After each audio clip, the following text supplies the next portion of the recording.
El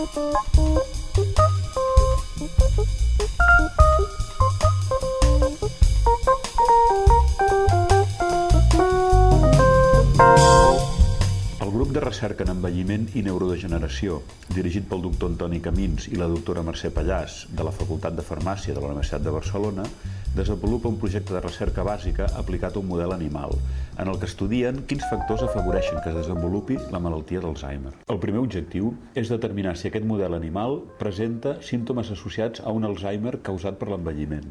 En el projecte el que volíem era determinar o estudiar un model animal que s'anomena SAM, de ratolí amb senescència o envelliment accelerat, les lletres en anglès SAM, que, com el seu nom indica, envelleix de forma accelerada. Tot el que podem trobar dins d'una persona envellida, aquests animals en molts casos ho presenten d'una forma similar. El que no se sabia quan vam començar el projecte és si realment aquests animals, a nivell del cervell, tenien o presentaven alteracions típiques de l'Alzheimer. Aquest és un laberint que serveix per dur a terme un test que es diu el test de reconeixement d'objectes. Aquest test es basa en el principi que els ratolins són curiosos per si mateixos i sempre que veuen un objecte nou tenen ganes d'explorar-lo.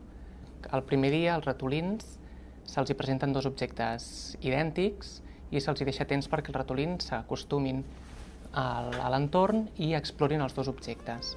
Al cap d'unes hores, depèn de si es vol avaluar la memòria a curt o llarg termini, es canvia un dels objectes iguals per un de nou. Si el ratolí passa més estona explorant l'objecte nou, això vol dir que no té problemes de memòria. Si explora els dos objectes per igual, es tradueix en un indicador d'una possible pèrdua de memòria, característic de la malaltia d'Alzheimer. En el segon objectiu, s'utilitzen fàrmacs que ajudin a reduir i prevenir els símptomes típics de l'Alzheimer. Hem utilitzat dos fàrmacs. Un és el liti, que és un fàrmac que s'està utilitzant des de fa molts anys pel tractament dels trastorns bipolars. L'altre ha sigut la utilització d'una substància, que és el resveratrol, un producte natural que es troba, per exemple, en la pell del raïm. Tot el desenvolupament experimental lligat a substàncies com el resveratrol genera noves perspectives terapèutiques reals per a prevenir la malaltia d'Alzheimer o d'altres malalties neurodegeneratives.